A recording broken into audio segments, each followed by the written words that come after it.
The opinions expressed on this program are solely those of its hosts, guests, or callers, and do not necessarily represent the opinions of WTBR-FM, its management, other producers, or sponsors.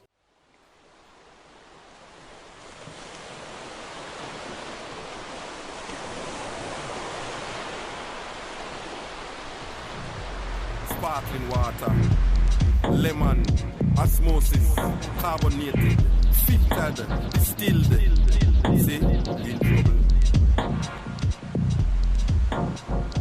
Water. Super psyched to be with you today. You're listening to And So It Flows. I'm your Super Waterman, Ambassador for Water. We're here at WTBR-FM, Pittsfield Community Radio, 88.1 WSBR in Lee, and anywhere you can get your podcasts from, like Amazon, Apple, YouTube. In the abundance of water. Also have a Substack. Food. Well. Super psyched. We got a great guest today. Going to be having a conversation with Rev Mike Denton over at the United Church of Christ. And he goes around other places too. I think he's also at a church in Canaan. But United Church of Christ has a long history in this region and all the way back to the Mayflower. So it's a boat church. Yeah, gotta love it. We'll be talking to him a little bit later in the show, so stay tuned for that godly conversation of spirit and otherwise. Super psyched to be with you. You're listening to And So It Flows, your only show for H2O. Got a little bit of music coming your way. Let's see what we got here. Appropriately named by the Counting Crows, God of Ocean Tides. You're listening to And So It Flows, your only show for H2O. Close the door on a short night.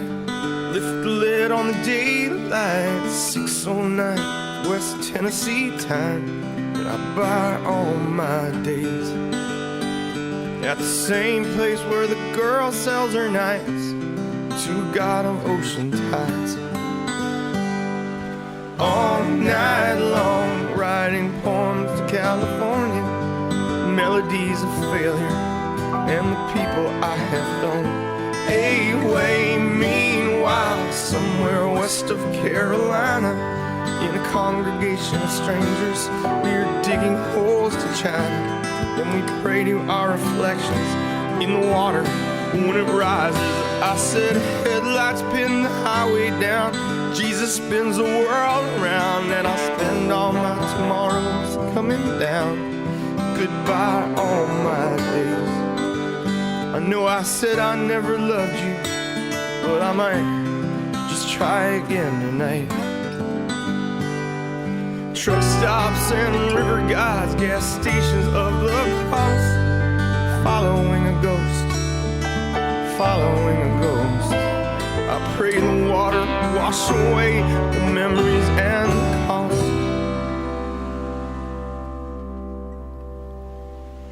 Carry me south to the sea, along with your memories of me.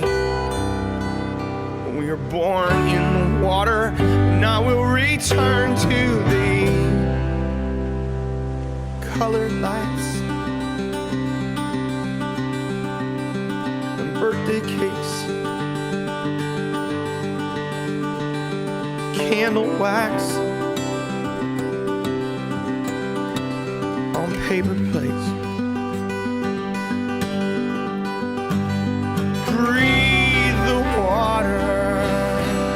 Oh, hush it by, hush it by. You can see through water. Oh, way up to the sky.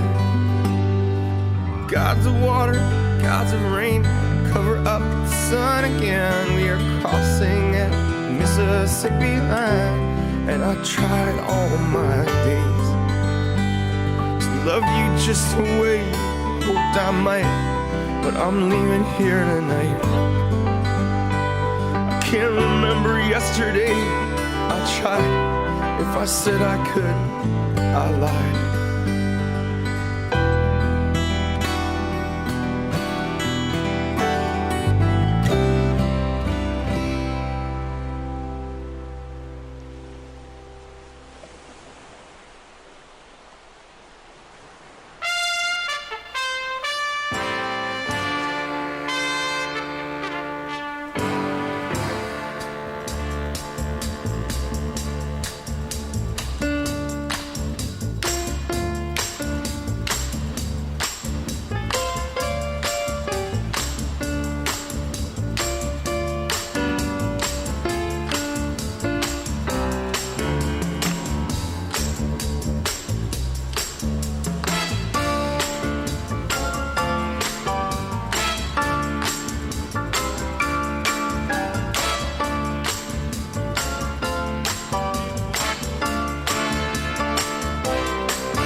Don't you cry no more.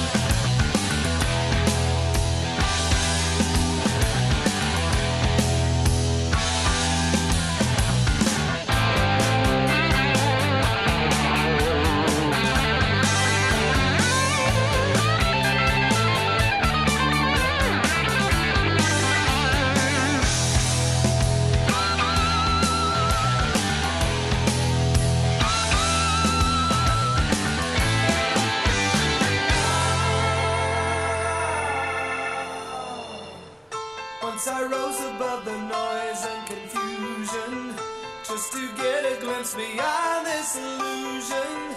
I was soaring ever higher, but I flew too high. Though my eyes could see, I still was a blind man. Though my mind could think, I still was a madman. I hear the voices when I'm dreaming.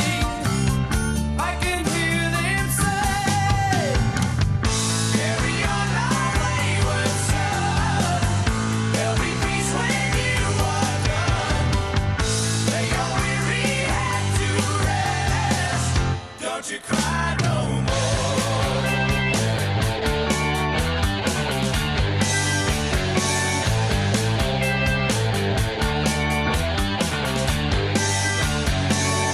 Masquerading as a man with a reason. My charade is the event of the season. And if I claim to be a wise man, it surely means that I don't know. On the stormy sea of moving emotion, tossed about I'm like a ship on the ocean. I set a course for winds of fortune, but I hear the voices say, carry on our wayward son. There'll be peace when you are done. Lay your weary head to rest. Don't you cry no more.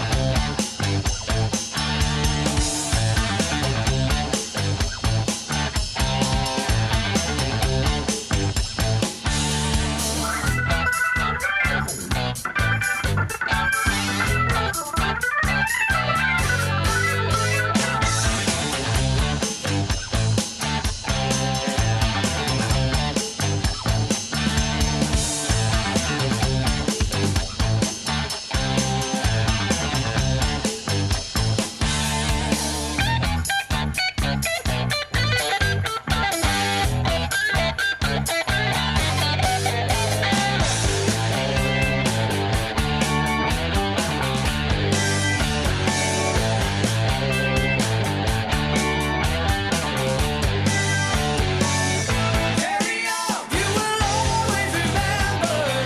Carry on, make it equal the splendor. Now your life's no longer empty. Surely heaven waits for you. Carry on, my wayward son. There'll be peace when you are done. Lay your weary head to rest. Don't you cry. Don't you cry no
You are listening to And So It Flows, your only show for H2O, right here from Pittsfield, the only rock and roll show for water on the entire planet, right here from the Berkshires to all around our big blue marble.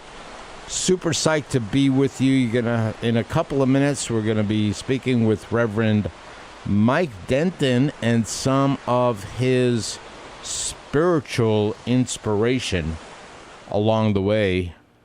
Reverend Mike Denton is a pastor, reverend over at the United Church of Christ, and he normally is doing lots of his spiritual stuff over at 110 South Street. He also does some stuff for the larger organization as well as a church in Canaan. He'll be with us in just a couple of minutes, so tune in. We're going to talk about the flow of spirit and other water-related items. Super psyched to be with you. Got a little bit of water news coming your way, and let's go take a peek at that. This is from the Berkshire Eagle, a local paper of record, and this is by a really great journalist by the name of Talia Lissauer. And she recently wrote an article going over the 100-year saga of getting water to the village of Housatonic and Housatonic Waterworks. Well, Great Barrington is getting those wheels of slow motion in motion. It's kind of like time lapse. Great Barrington Housatonic Waterworks ask for state's help to determine a fair purchase price for the privatized water utility. Privatized water utility. I added privatized because it is a private water utility at this time. Okay. In Great Barrington, the town and Housatonic Waterworks are asking for the state's help in determining a fair purchase price for the embattled water system. Embattled is an understatement. I am editorializing this story, so just so you know, it's coming from the heart of your Superwaterman Ambassador for Water. Great Barrington and Housatonic Waterworks agreed to file a joint petition with the Massachusetts Supreme Judicial Court to ask the State Department of Public Utilities to determine how much the town should pay to acquire the system. Town manager Liz Hargrove said in a press release, while both parties have engaged in efforts to reach a mutually agreed upon purchase price, they may remain far apart on a fair and equitable acquisition price, the press release said. As a result, the next step, as outlined in state law and company governing charters, provides a structured and impartial path forward. End quote. The review would include evidence submission, hearings, and a legal briefing according to the release, and both parties asked that the review be completed within 15 months. It's a year and 3 months. More time. For decades, many, some say 10, Housatonic residents have reported persistent episodes of discolored water. A 2020 study found a root of the problem comes from manganese contamination, and it's worse during the warmer months. Fixing the problem would require several $1 million overhaul of the 16.6 miles of mostly iron pipes, a majority of which date back to when the company was founded in the late 1800s. Well, there's a lot to the story. You want to look it up at the Berkshire Eagle, their website, and get to that. But a little bit of editorializing in that space is, number one, another 15 months. Number two, hearings. Number three, value of something that has been sold over time that some people would say is unmarketable. And there may and should be some kind of restitution for the people who had to live with that showing up in the purchase price, such that there's a known here that the water was and has been and still continues to be questionable in that space. And what one good thing out of it is the town of Great Barrington has come up with some way for people to be given back money for money they spent either on bottled water or for a water treatment system that they put in. I believe that's up to $1,500.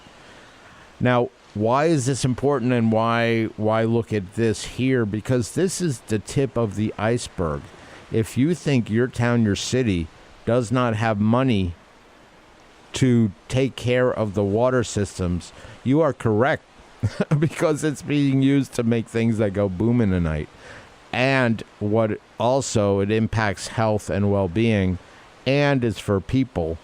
And we want to actually start to take a look at how do you create a world that supports being alive. And with that said, on to the next thing. I have a cool little thing. Let me see if I could find it. A nice little comedy clip. It's about, this is from Wild Hogs. It's a really cool little comedy clip. Some kid caught a lobster. Oh, hell no. Hope you guys don't mind some company. Minivan was getting a little crowded. You know, there's a much shallower creek for kids just up the canyon there a little bit. No, my kids like to dive. Marky, show this guy your dive. No! Put your arms out like this. He does a backflip. Don't do that. It's not a good idea. Oh, hello. You gentlemen like potato salad? We've got extra. The kids are coming. No. Oh, guys, you can't swim over here. Crawfish, big crawfish. They're snapping it. Crawfish? Let me see if I can catch one. See? He's looking for crawfish. He's gonna find a couple of them. Where is he? Cooper, Ava, let's get out of the water. Find a new spot. Why, Hugh? This is such a nice... Oh, my God. Get out of the damn water now! Run, go! Come on. What's wrong with these creatures? Come on, go! I'll bet her potato salad was really good.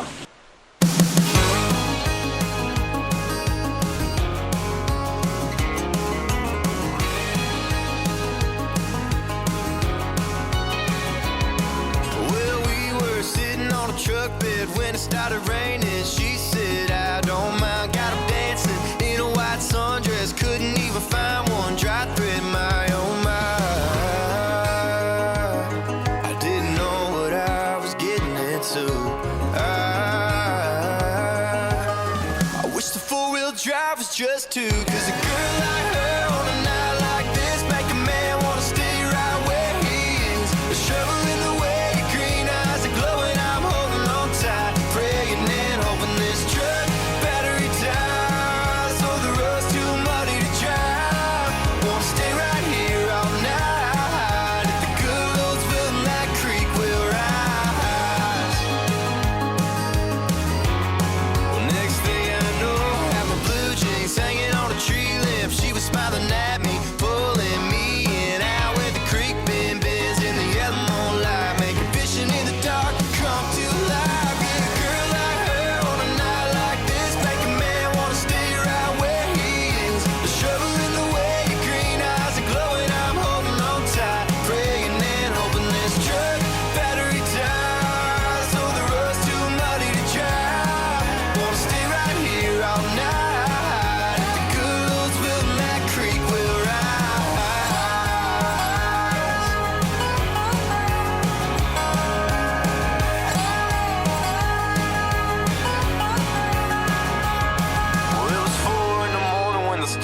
Storming, I was falling fast through the Nern hard. Gordon like a dirt road, Daytona in my heart. And we ain't even got to the best part. We didn't have a towel, didn't have dry clothes. She was smiling and saying, hold me, I'm cold. We made a blanket out of that sundress, and the radio won't even let me tell you the rest. Cause a girl like her on a night like this make a man wanna stay right where he is. The shovel in the way, green eyes are glowing. I'm holding on tight, praying and hoping this truck battery dies, so the road's too muddy to drive. Wanna stay right here all night. If the good Lord's willing, that creek will rise. Well, that creek will rise.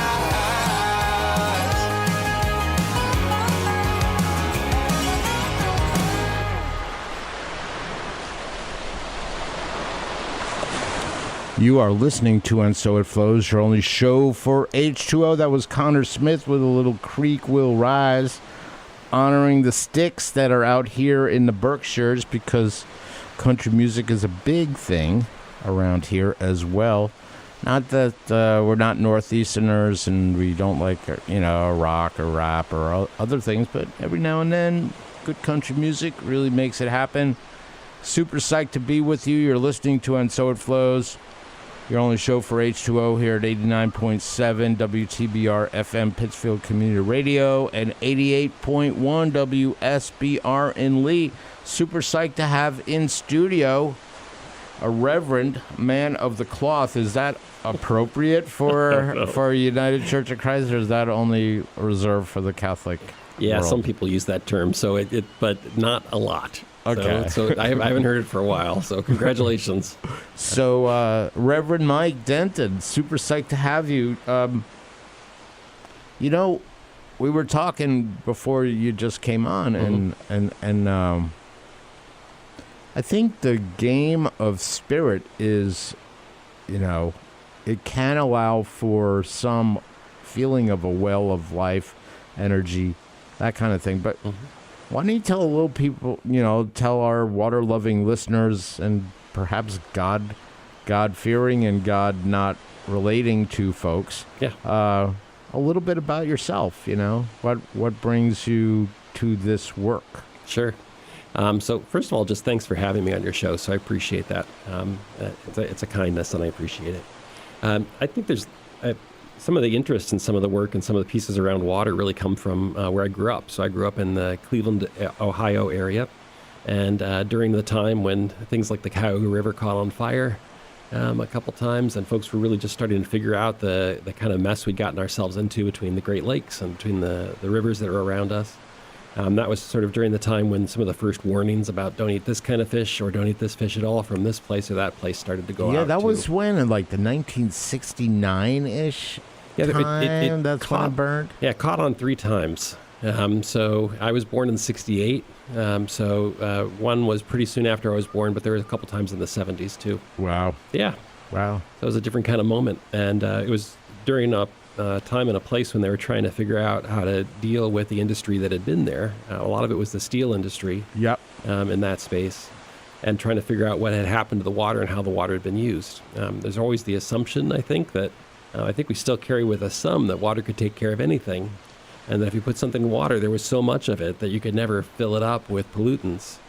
And I think it was around that time when we really started to figure out what we'd been doing to ourselves and what we'd been doing to the environment in an entirely different way. And continue to do so, unabated. Not completely unabated. There are some good rules and laws in place. Yeah. How does that figure into the world of, I want to bring spirit or religiosity, let's call it, into this conversation as well. So, so you have this background in Cleveland, and did you grow up in a religious or a spiritual space or a family? Yeah, I'm something like 6th generation minister. So I grew up in the United Methodist Church, and then found my way over to the United Church of Christ over time. But I would say that I know some people's experience of religion has been pretty oppressive in the way that they felt sort of forced into that box that didn't always fit for them. And the way I've described it to other people is that my experience was much more invitational. You were welcome to be part of it. You were invited to be part of it. Were there always some folks who sort of had a little bit more of the you should? Yeah, but there was a lot of people that wanted to share what they had and thought what they had to share was a lovely thing. And that was more the experience that I had. So I'm fortunate not to have had some of the experience that other people have had with religion. Yeah. Totally. Anything that is, if it provides some kind of good experience, most people naturally share it, like a natural share. Exactly. I think it's important to pay attention to that, such that it shows up as an invitation. I've had the experience personally when things are like, okay, we're bashing you over the head. You have to do forcing an outcome, and it doesn't feel like you have an invitation. No, for me, that was not the path that helped me find my way to spirit, to God, to all those things that have become really important in my life. I would put it down like this. Okay, so if a statey pulls you over, the state police, for those who don't understand, who also need to stay hydrated, if they're coming up to you with a speeding ticket, that's not an invitation. That's more like you got to either pay it or deal with it. Invite, in your cases, just look at, like it feels like, wow, this is pretty great. So you get to choose. At what age did you choose to go that way? Let's see. I'd say there was probably a time after I graduated from high school and was in college for a good 2-3 years where I really stepped away from religion. I still had a lot of respect for it and what it could do, but also looked for some other things that might be out there, might be along the path. And so I don't think that's unusual for a lot of people to sort of have that be their time of exploration. I was living in Boulder, Colorado at the time and was still trying to find my path, what that might be. And so lived across the street from a Buddhist community and talked with the monks over there and said, I'm thinking about becoming Buddhist. And he's like, well, why would you want to do that? And I was like, well, this. And he said, you already know the language of Christianity. He says, this is another language and, it's a good one to learn, but why don't you try to dive more deeply into the language you already know? And so I didn't like that, but I was intrigued by it. So hung out with some other folks that didn't talk as much. So hung out with the Quakers for a few years and really thought that was going to be the place where I found my home. It had the mix of contemplation and social justice commitments and sort of an openness, an invitational way of doing faith that I was intrigued by. And then what really changed for me is I was in a church in Boulder. This was during a time when there was a lot of anti-gay legislation that was sort of popping up. Mm-hmm. And Boulder, Colorado had been one state or one city that had said within Colorado that they welcomed people regardless of who they loved. And there was a state resolution that had been put up on the ballot that would basically take away a city or municipality's right to be able to do that. And the person who was the pastor at the church where I was attending, and my ex-wife was on staff at that particular time, he preached in opposition to the state proposition that would have taken away that inclusive message and that inclusive ability. And when he did, there was a few people that stepped out and stepped away while he was preaching, but then they had communion. And when they had communion, people broke a piece of bread off the same loaf and dipped it into the same cup. And even some of the people that had walked out came back in, and they took a piece of bread off the piece of bread off the same loaf of bread and dipped it in the same cup. And I started to see communion in a different sort of way, and that was my door back into church again, where it was really sort of this invitational piece, where the rituals had more meanings that I'd allowed them to give and have in the past. Yep. So I started to find my way more into liturgical settings. Liturgical. What does that actually mean for those people who may not understand that word? Good what does question. liturgical be? Well, interestingly, the word liturgy or liturgical means work of the people. Wow. So the idea was that liturgy was something that the people really formed and built and made together. So that's really where it came from. Wow. Yeah. Wow. That's pretty deep. And you find yourself in a city that has gone, in my view, and it's in the view of others, but not everybody. In my view, it has gone through the post-industrial ringer. So the impact on people is a great place to look at liturgy. Like, how do you, not just reach people, whatever that provides, the liturgical message or the liturgy. Now, one of the things that you were saying prior to you being, on the air now. Yeah. Is something about Matthew Fox. Yeah. And how, that was a different segue than I wanted to take, but given that liturgy is for the people. Yeah. Sure. Matthew Fox, for those who don't remember or know, he was pretty big in the late, what is it? Late 80s, late early 80s, 90s. 90s, into the early aughts. Timothy James Matthew, an American priest and theologian, formerly a member of the Dominican Order of the Catholic Church, and became a priest of the Episcopal Church, which is also known as the Church of England, over in England, followed its expulsion from the order, the Dominican order, in 1993. Now,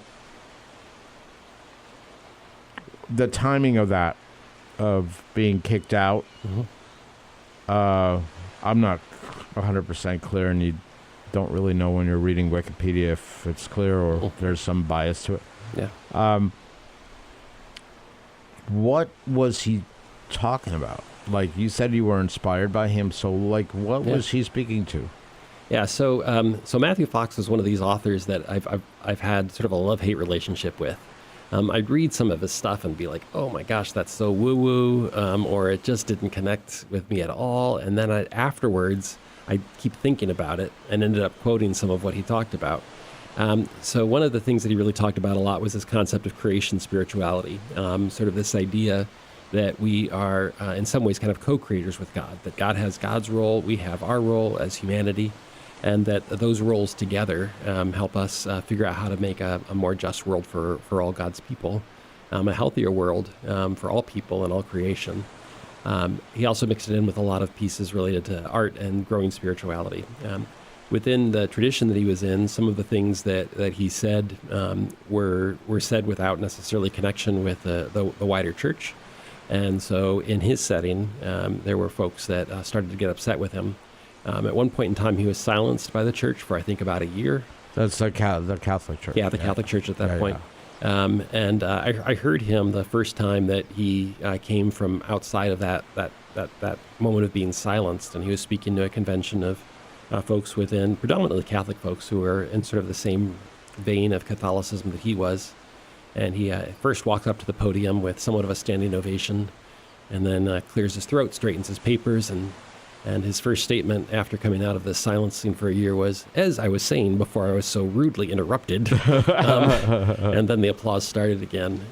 So I think that some of what he was tossed out of the church for, in his case, was some of the things that he believed and some of the things that he said. But also within a community that really values the authority of different people and sort of was in a permission-giving place. He didn't always do that, and that made people upset too. And so I'm not exactly sure why he was asked to step away or really forced out, but I imagine it was something along that line. Yeah, I would bet. When I was reading of him and was reading some of his books, I was always left with the game of co-creation. It gives you a say in how things are going to go in your own life and perhaps the lives of others, and gives you some power in a world that has been, I would just say there's been a lot of suppression in the last bunches of years. And to be able to say, I have a say in this, could start to shift the balance back to people having a say. And just touching on that, I think, is super important.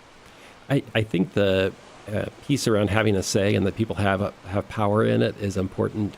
And then as soon as people recognize that they have power, people also need to recognize that they have a responsibility. Yeah. And that was part of the reality of sort of that co-creation ethos that he taught. It was really sort of that idea that we don't just have a responsibility for the healing of creation as co-creators, or we don't just have the ability to be co-creators and be part of the healing of creation. We have a responsibility for it. Yeah, especially if you have power. Let's say you have the power to create a job for yourself, or power to create a business, or the power to create a new relationship with someone who you wrote off. Yeah. Or, whatever power that is. That eliminates the need to be jealous. That eliminates the need to have envy for others, because through new experience that you can actually do the thing or create the thing that was just you were either angry about or jealous about, even just before it happened.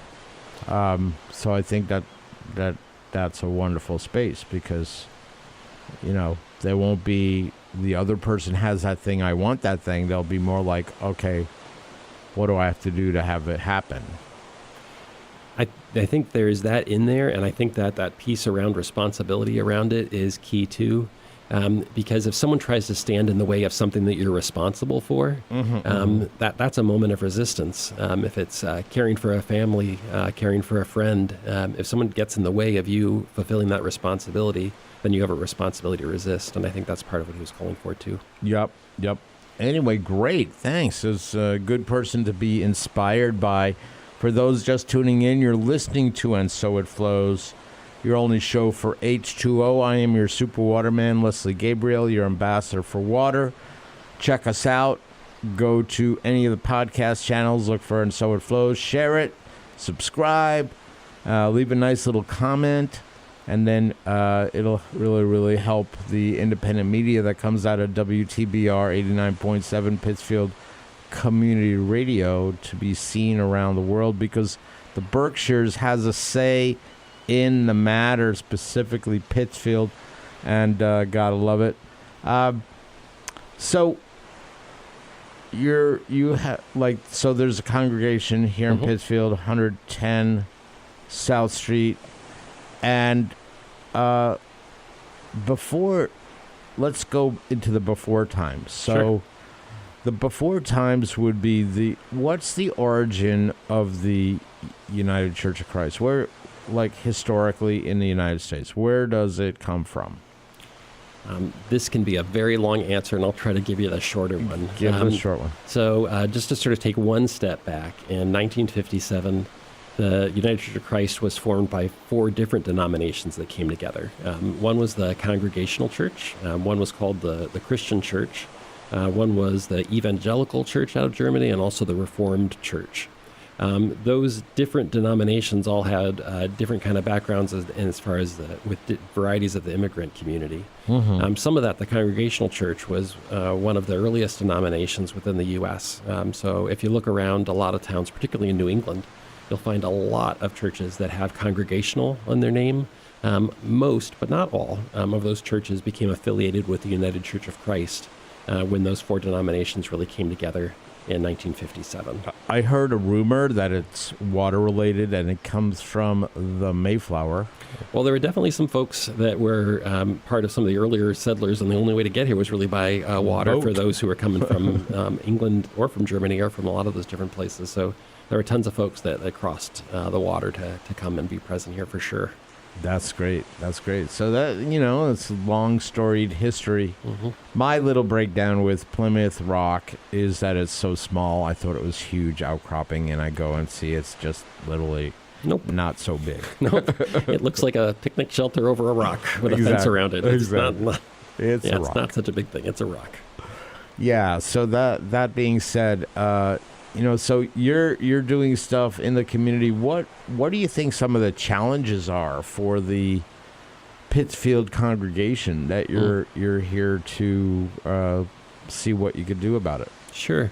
And I think there's a couple different things, and I think they're related to challenges that are in Pittsfield and really just a lot of communities. It's not Pittsfield exclusive. Yeah, no. It's we represent lots of different post-industrial spaces around the country and around the world. And where I lived in Cleveland, it was right down the street from the GE plant.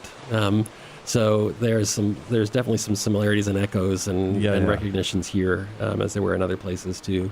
And even around like the term post-industrial, I think we sometimes have to be careful because there's still industry here. Oh, sure. Yeah. And so recognizing sometimes when we talk about something being post-industrial, that's one of those times where I almost think that's encouraged to put the responsibility on those in the past as opposed to dealing with the reality of what we're dealing with within our own community now as far as industrial-wise too. But I think the challenge for a lot of communities when they look at themselves as post-industrial is something that's sort of a permanent status. The reality is post-industrial also means that there's a lot of raw materials. And so it's not just about coping with what might seem like the trauma or the challenges of the industry that came before, but what you're going to build with what you have. And that includes your industry, that includes your natural resources, that includes the people. And trying to figure out a way to make something better is what we all have to do. So around here, I think the challenges around water are one of those things that are clear. With the one piece just around the pollution, that's happened in the water, and the ways that people are trying to mitigate that for better and for worse, and with lack of sometimes what they perceive as to be better options. That's part of our ongoing conversation. And the other one that's a growing one that we're not used to talking about in New England is the lack of water. We've been in drought and drought situations for a long time. Unfortunately, the fire that happens in Great Barrington was probably just a hint of what's going to be coming in the future if we continue to deal with some of the lack of water. That's part of the reality around here, how water's used, how it's, perhaps wasted. Yep. And then how dry climates allow, and the taking down of forestation for one of the reasons it stays wet. And we have so much greenery simply because the trees that are here and hold the water down. And I think that's one of the benefits of having that. But one of the things I wanted to get to is so at the institution called the United Church of Christ, the congregation, are there, you came in when? I've been there for, it'll be 4 years in this September. Yeah. What are some of the challenges or some of the projects that you're working on there? Sure. What kind of things? There's several. Like a lot of congregations, our congregation is smaller than it once was. And so when you are dealing with that reality of being smaller than you were at one point or time, you have to sort of readjust your mindset. And again, it's in sort of in the same way that Pittsfield sometimes refers to it solely as post-industrial. You have to look at what you have as either through sort of the lens or the echo of what used to be there, or you have to look at there what the possibilities are now. So I think for our congregation, that's been one of the things that we've been working on and figuring out. On the same hand, there's some great things that the congregation does. One of the programs that's currently within the building is the Pittsfield Community Food Pantry, which at this point is Berkshire County's largest food pantry. Really? Yeah. How many people are coming in? We're serving about 1,500 households every month. Wow. Yeah. So it's around 9,000 people. Are you seeing an uptick or downtick? Uptick. When I first arrived here, again, a little more than 300 years ago, a little more than 3 years ago, there were about 750 households that were being served. So it's doubled. And it's gone up, and we expect it will continue to go up as far as the need. So you're the original pastor that just came off the Mayflower. That gives you the 300 years. That's the 300 years. I didn't want to jump over that. That's a good piece of humor. Yep. Anyway, so 1,500 folks, families that are households being taken care of. Yeah. And how often is that food pantry serving people? Mm-hmm. So it in some ways it serves people every day. The primary times that the food pantry are open are on Wednesday mornings and Thursday mornings, and there's also a little space on Wednesday afternoons when it's open, and that's when people come to the pantry. We have both food for people to pick up. They can pick up a box and choose from what we have available. They can also, there's also a meal that people make that's a takeaway meal. Wow. And so people come and some take that and some don't. But in addition to that, we have folks who do deliveries at different times in the week. So we have over 500 households that are delivered to by volunteers on Tuesdays. So that's part of our work too. And on the days in between, it's stocking and restocking the shelves, closing the shelves, doing fundraising and all the other things that are needed to have a program that large. It seems relevant. It seems important, and it seems vital. If that food was not available, people would be in much dire straits. Yeah, and it's all connected. Yeah, and it's all around. Food is a right, water is a right. Yeah. Air is a right. Housing is a right. All these things that we need to live are not things that should simply be commodified, but they're a right. They're something like that people need. When you commodify it, when you actually make life, there's a certain amount you got to pay your dues or do the work. That I get. And then there's the other part where you're knowingly are in a system that's leaving so many people behind. Yep. And that's super important to take a look at and the relevance of that. So there's another event also coming up on the 25th? And that's the other right. That's the right around water. Correct. And a healthy area. Do you want to say anything about that a little Sure, bit? and I know you have some more information to share with that too. But Veterans for Peace is holding an event at our congregation on the 25th that really is taking a look at water and the different ways that we use water in this area. It's also taking a look at the connection between the use or the waste of water and some of the industrialization, specifically around militarization. Yeah. And in the way that that's resulted in some of the situations that we're in. A lot of times what happens around militarization related to industry is that sense of urgency is considered so high that that what happens through the process and the toxic processes of putting together weaponry, as that destroys the earth and destroys the air and destroys the water, that's something that people want to deal with later because of what seems to be the immediate crisis that militarization promotes in order to be able to use the resources that they want. Yeah, it's important to take a look at, being protected is nice, and then at what cost. That's also important to take a look at. And if if we're constantly a hammer and everything's a nail, instead of like your family, a kid, or your grandmother, or like in the area of war, is super important because nobody wants to go being in a war. Like, I don't know anyone who would be interested in having a bomb come through their house. My family had to deal with that in Budapest. So it's really not something that you look forward to, having a bomb or bullets coming through your window, or tearing down a wall, or destroying or killing family members, and that really creates so much more trauma than it's and that keeps that cycle going. And I think at one point life has to be worth living, and creating a world around that. So a little more about the event. I'm a associate member of Veterans for Peace, and Chris Hedges is going to be there. He's one of my favorite writers. Yeah, he's a great writer. He's a former Mideast bureau chief for the New York Times. Yeah. He started telling the truth, so he got a little bit kicked out of polite society. But he's still doing a lot of great work. Wrote several books, and then we're also going to have folks from Lee share a little bit about what's going on with a PCB dump. Are there different ways of doing cleanup other than putting a dump there? And then also health department from representative of the health world is going to speak a little bit more about issues around testing and making that available for people, so we really get a bird's eye view of what people are dealing with, so you have a good way forward. Yep. And and allow ourselves to think that we have a say in how it goes moving forward. And that's really super important. So that's the 25th. I think it starts at 1:00.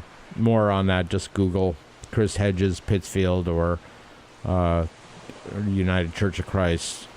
Deep Dive is also somewhere. We got a couple more minutes. So let's say people want to participate around your thinking of creating a co-created Pittsfield, and bringing spirituality to it, and then also empowerment. How can they get involved? What can they do? Sure. Part of it is just some simple conversations that we're starting in different places. I hang out at Wander, the coffee shop down on Depot Street, from 8 to 9 every Tuesday morning. And so a lot of folks that come in will have some conversations around that. Also working with United Way, Berkshire Regional Planning Council, Crane Center, and Nonprofit Center of the Berkshires, putting together something called Berkshire Grit, where we're trying to have cross-sector conversations from the nonprofit, for-profit, and government to really sort of deal with the moment that we're in, to recognize that things probably are not going to get better immediately. They're going to get worse. And if we have relationships in place, we have a chance of responding together. Yeah. So those are a few of the main places. The other way is just come by and stop by at the church sometime. I'd be happy to talk with you more about that too. And how is there a way to email or go to the web? What's the website? We don't have a website for Berkshire Grit yet. Not the Berkshire Grit. Oh, for the church? For the church Yeah, itself. sure. So if you look at uccpittsfield.org, that's uccpittsfield.org. Our website's just in the process of getting updated, but that'll give you some of the basic information you need about us and how to get a hold of me. That's great. Yeah. That's great. So thanks again for joining our water-loving listeners around the world. Yeah, thank you. Super psyched. And looking forward to seeing people participate in the empowerment of the people. And that's a beautiful thing. You're listening to And So It Flows, your only show for H2O. Let's see if we could get this song going. It's a nice little great way to think about water.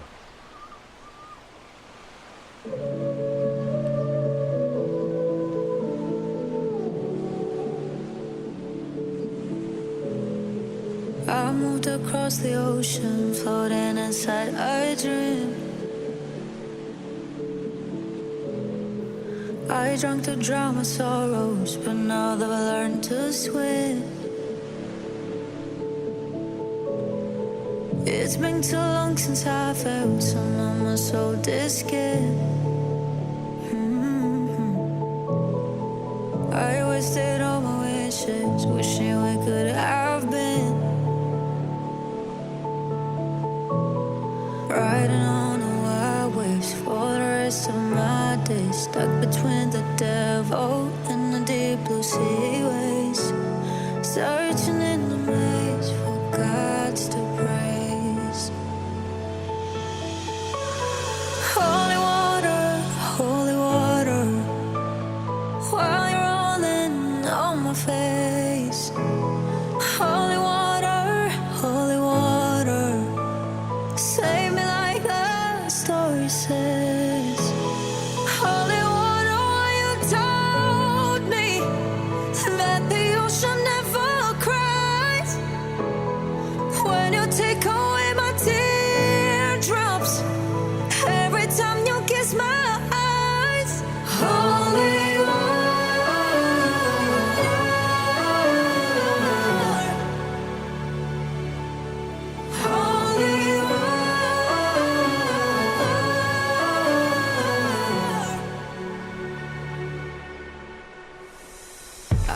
between the mountains onto the dusty plains. I spread myself from this world, and this is what remains. Riding on the wild waves for the rest of my days, till my tears are full of sunlit rain. Holy water, holy water.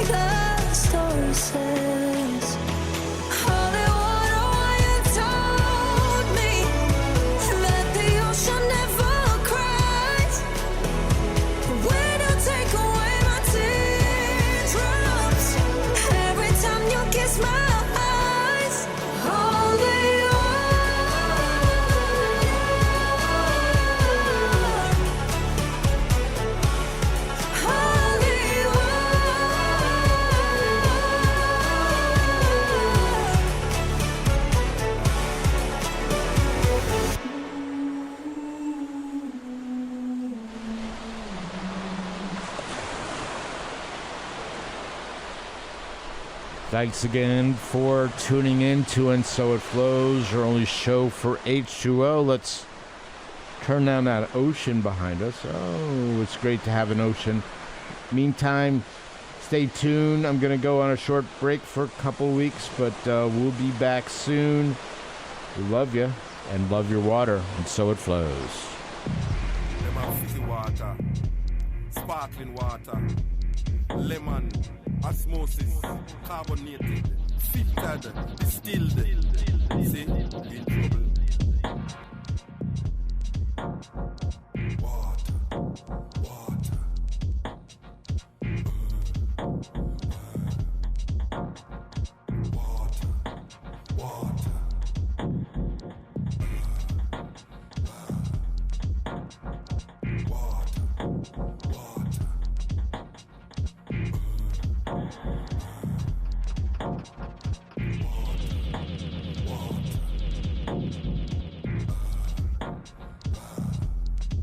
in the abundance of water, the fool will get thirsty.